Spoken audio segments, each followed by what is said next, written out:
Hello students, most welcome to the online platform of Dear Science Academy. Dear students, today in this classroom we are going to start the remaining stanzas of your fifth poem, that is the roadside stand. In this poem, till this day, till this class, you have studied two stanzas with explanation, and all the remaining stanzas you have completed by writing vocabulary, okay, important terms or difficult terminology. Dear students, today the third stanza which we are going to study has a different or unique meaning. Here the poet wants to depict that the pity, the sorrow, the sadness of these roadside stand runners is unsaid. It means we cannot judge, we cannot just estimate the troubles, okay, sufferings and pains of all these roadside stand runners. They are hardly surviving. It is very hard for them to earn their daily bread. How they survive their life, how the behavior of other people is towards them. So here the poet clearly depicts each and everything in this stanza. तो हम देखते हैं, पढ़ते हैं, start करते हैं. देखिए, Why keep your money and go along? तो पॉइंट उन लोगों को बहुत ज़्यादा तेज़ ताना कसते हुए कहता है कि अपना पैसा क्यों देते हो भाई, आपको आप इस पैसे को जेब में रखो और यहाँ से सटक लो. पॉइंट क्या कहना चाहता है? आपको पता है कि रॉबर्ट फ्रॉस्ट क्या कहना चाहते हैं कि इन गरीबों को, इन रोड साइड स्टैंड चलाने वाले लोगों को आप उनकी फीलिंग्स को, उनके इमोशंस के साथ मत खेलो, उनको हर्ट मत करो. अमीर लोग क्या करते हैं, आते हैं, उन स्टैंड्स की ओर रुकते हैं, अपनी गाड़ियाँ वहाँ रोकते हैं, अपनी पीठ को सीधा करते हैं और सीधा करके निकल जाते हैं. वो पॉइंट कहता है यार तुम कितने निर्दयी हो यार, उनके पास बैठो, उनसे चीज़ें परचेज करो, वो आपसे क्या मांग रहे हैं, आपको कुछ दे ही तो रहे हैं. तो पॉइंट उनकी तरफ बड़ी सिंपैथेटिक वर्ड्स के साथ बोलता है, तो उनकी तरफ बड़ी सिंपैथी रखता है. तो चलो देखते हैं हम अगले स्टैंजा को. मैं थोड़ा मार्कर ले लेता हूँ, दूर रखा हुआ है. ओके, तो अब स्टार्ट करते हैं.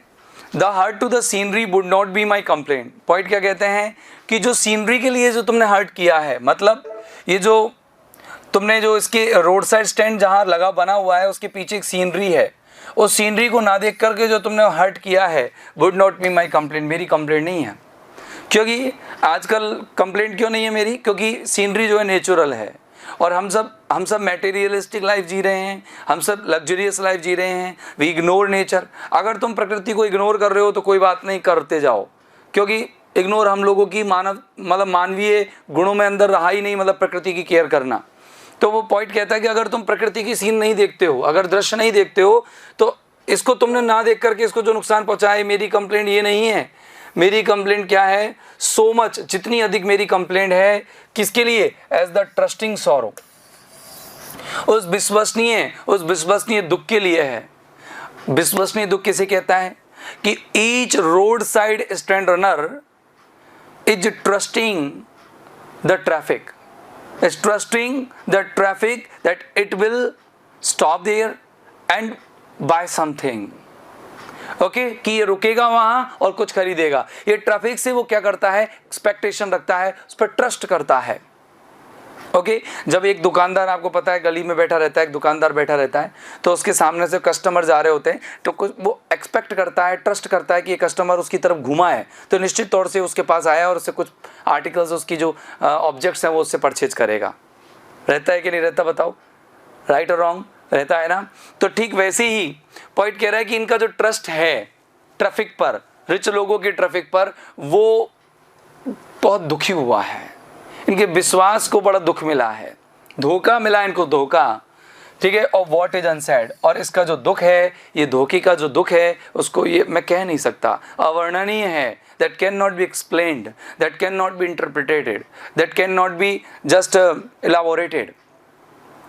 ओके, हम उसको इंटरप्रेट नहीं कर सकते हैं.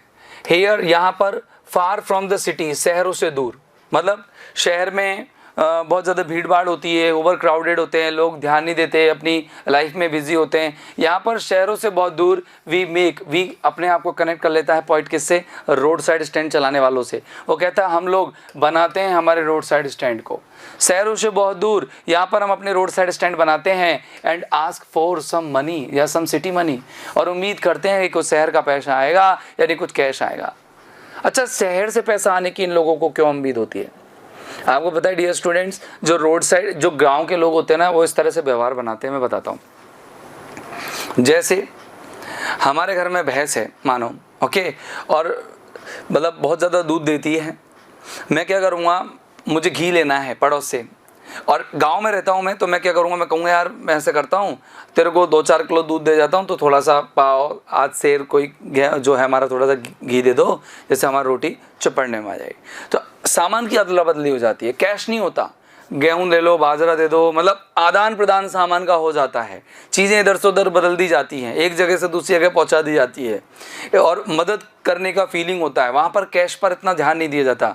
लेकिन यहाँ पर हम जो शहरों के बाहर यहाँ रोड साइड स्टैंड बनाए हुए हैं, कैश के लिए बनाए हुए हैं, ठीक है ना। तो क्या कह रहा है पॉइंट, कि हम जिससे सिटी मनी को मांग सके, टू फील इन हैंड, जिससे हमारे हाथ में भी कुछ पैसा महसूस हो, हम हाथ में भी कुछ हमारी इनकम महसूस कर सके, टू ट्राई, और ये कोशिश कर सके, if it will not make our being expand, कि कहीं ऐसा कि क्या ये मेरे जीवन को, बीइंग यानी मेरी लाइफ को, एक्सपांड मेरे जीवन को विस्तृत बनाएगी या नहीं।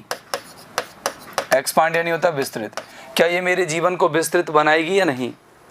एंड गिव अस, और क्या हमें दे देगी वो जीवन जो कि मूविंग पिक्चर्स में होता है। मूविंग पिक्चर्स जानते हैं, चलचित्रों में, फिल्मों में होता है। अरे एक गरीब बच्चा किसी दूसरे अमीर बच्चे के हाथ में मोबाइल फ़ोन देख कर के उम्मीद तो करता है कि यार काश वो मोबाइल फ़ोन मेरे हाथ में भी होता। तो फिल्मों में जिस तरह की लाइफ देखने को मिलती है, बड़ी लग्जरियस लाइफ, सोफ़ा हो, टेबल हो, टीवी हो, ये सब कुछ वो उसे भी चाहिए। इस तरह का लाइफ जीने की वो क्या रखता है, उम्मीद रखता है। ऐसे ही जीवन का वादा किया जाता है उन लोगों के द्वारा जो पार्टी में होते हैं, यानी कि सत्ता में होते हैं। ये नेता लोग हर 5 साल में आकर के इन गरीबों से प्रॉमिस कर देते हैं। यहाँ पॉलिटिक्स पर कमेंट है, बहुत बड़ा नेताओं पर कमेंट किया है। पॉइंट ने कहा है कि पॉलिटिकल लीडर 5 सालों में जाते हैं और 5 सालों में जाकर के एक बार इन लोगों से वादा करके आते हैं कि तुम्हारे जीवन को हम सुधार देंगे। फिल्मों में जिस तरह का लग्जरियस लाइफ दिखाई जाती है, ठीक वैसी लाइफ देंगे, लेकिन ये लोग उनका खून चूसते हैं। तो देखो, that the party in power is said to be promise to keeping from us, और जो पार्टी होती है, सत्ताधारी लोग होते हैं, इस said वो कहा जाता है to be keeping, लेकिन वो निकालती रहती है from us, हमसे भी। मतलब इसमें 2 सेंटेंस कनेक्टेड है। एक सेंटेंस तो ये है, दोबारा देख लो, एक सेंटेंस तो ये है कि ऐसा जीवन हमसे वादा किया जाता है, किसके द्वारा, ये रहा ना promise, pictures promise, moving pictures promise, यानी मूविंग पिक्चर्स का जो प्रॉमिस होता है, यानी कि चलचित्रों में जो प्रॉमिस होते हैं, चलचित्रों में जो वादे किए जाते हैं, ठीक वैसा ही वादा कौन करता है हमसे, वो फिल्मों में जैसे वादा होता है वो कौन करते हैं, नेता लोग। इस साइड कहा जाता है टू बी कीपिंग, लेकिन ऐसा वादा करके ये जो प्रॉमिस होता है to be keeping from us, हमसे इस प्रॉमिस को छीन लिया जाता है, हमसे हमारे वादे को निकाल लिया जाता है। 2 है इसमें सेंटेंस। एक में तो ये है कि ये पॉलिटिकल लीडर्स क्या कर रहे हैं, आपको प्रॉमिस कर रहे हैं कि आपकी लाइफ को बेटरमेंट पर लेके जाएंगे, आपकी लाइफ को इम्प्रूव करेंगे, और दूसरी तरफ ये हो रहा है कि ऐसा कह के वो हमारे जो एक्चुअल लाइफ है, जो हमारे अभी तक का जीवन है, उसको भी हमसे छीनते रहते हैं, हमारी लाइफ स्टाइल को हमसे छीनते रहते हैं। पॉलिटिकल लीडर जितना एक्सप्लॉइट करते हैं लोगों को और कोई नहीं करता, राइट।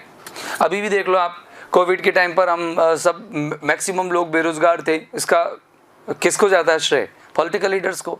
फिर कई लोग, भाई पॉलिटिकल लीडर्स मैं जानता हूं कि 2 लोगों की लाइफ के साथ रिस्क नहीं लेना चाहते, लेकिन वो कुछ सोच तो सकते हैं, कुछ सुधारात्मक प्रयास तो कर सकते हैं, ठीक है। आप ये भी कर सकते हैं कि भाई जब तक आपकी जॉब चालू नहीं है, जब तक लोग बेरोजगार हैं, तब तक को उनको कोई आर्थिक मदद मिले और वो ना बराबर ऋण पर मिले, तो उससे क्या होगा कि लोग अपना सर्वाइवल तो चला पाएं, लोगों को अपने हाल छोड़ देना, ये पॉलिटिकल लीडर्स की क्या है, खासियत है। तो देखो, जो सत्ताधारी लोग होते हैं वो इन गरीब लोगों से वादा करते हैं कि वो चलचित्रों का जीवन या चलचित्रों जैसा वादा में जैसे लोग करते हैं, ठीक वैसा ही उनको जीवन दिया जाएगा, लेकिन ऐसा जीवन भी उनसे छीनते रहते हैं जो जीवन उनका नॉर्मल है, मतलब उनका शोषण करते रहते हैं। एक बार फिर से देखेंगे इंग्लिश में, ओके डियर स्टूडेंट्स, अब इंग्लिश में देखेंगे। देखिए, Here, Robert Lee Frost simply says that he does not complain. He does not make any complaint that the traffic or the rich people who are just traveling on the highway road are not looking at a beautiful scene that is just behind the roadside stand. The poet says that they have hurted the beautiful scenery, they have hurted nature, but he does not complain against it. He complains that they are ignoring the sorrow, they are ignoring the condition, they are ignoring the prayer of these roadside stand runners. He says that the hurt that they have reached, that they have made to the beautiful scenery, to nature is not the part of his complaint. Okay? And his complaint is related to the trusting sorrow that the roadside stand runner has. He says that each roadside stand runner or owner just keeps trust on each customer that he will buy something from him and he will get some cash so that he may survive his life. Okay? But they get sorrow showing trust. How can one get negative idea when showing positive idea? It means they show trust and they get sorrow. It means they get deceived. Okay? They get deceived, they get betrayal from the traffic that is driven by the rich people. The poet says that their sorrow is not explainable, elaborative. Okay? It means their sorrow is just unsaid. He cannot describe the painful condition of these roadside stand owners. He says that each roadside stand comes far from the city and makes his stall and just fix or pitch his stall, pitches his stall. And there is one single purpose behind it, that he wants to ask some money in cash. He wants to feel some money in hand so that he can change his lifestyle. Okay? And he always tries to make his life expand, make his life comfortable. Okay? And so he says that, the poet says that this kind of imagination is done by the owner of the roadside stand. He just desires to survive the life, to lead the life that is shown in moving pictures, that is shown or that is promised in films. This kind of life is also promised by the political leaders. Okay, when they come and ask for votes, but they forget the sufferings and pains of these roadside stand owners, these poor people. They start exploiting them after winning in political game. Okay, so the poet simply says that show pity, please show your sympathy towards these roadside stand owners and give some of your cash, give some of the part of your cash so that they can change their life, they can get some comfort. Okay, बहुत easy way में ये poem explain करता है poet. तो दोस्तों I think कि आपको ये समझ में आ गया होगा स्टैंजा. और जो अगला स्टैंजा है, और मैं समझता हूँ कि शायद 2 दिन और लगेंगे, 2 दिन के अंदर अंदर ये पोइम हमारी कंप्लीट हो जाएगी. फिर हम इसका एक प्रेजेंटेशन देखेंगे, सिंगल प्रेजेंटेशन में हमारी ये पोइम कंप्लीट हो जाएगी. Single presentation. ये स्टैंजा बड़ा है, अच्छा है, और अगर इसको हम बनाने लगते हैं तो एक 10 मिनट 12 मिनट का और पोर्शन चला जाएगा और ये लेंदी वीडियो हो जाएगी. तो dear students, I think it's enough for today, and I hope you are studying well at home. Dear students, let us meet tomorrow in the next class. Till then, have a nice time. Good day. Goodbye. Bye-bye.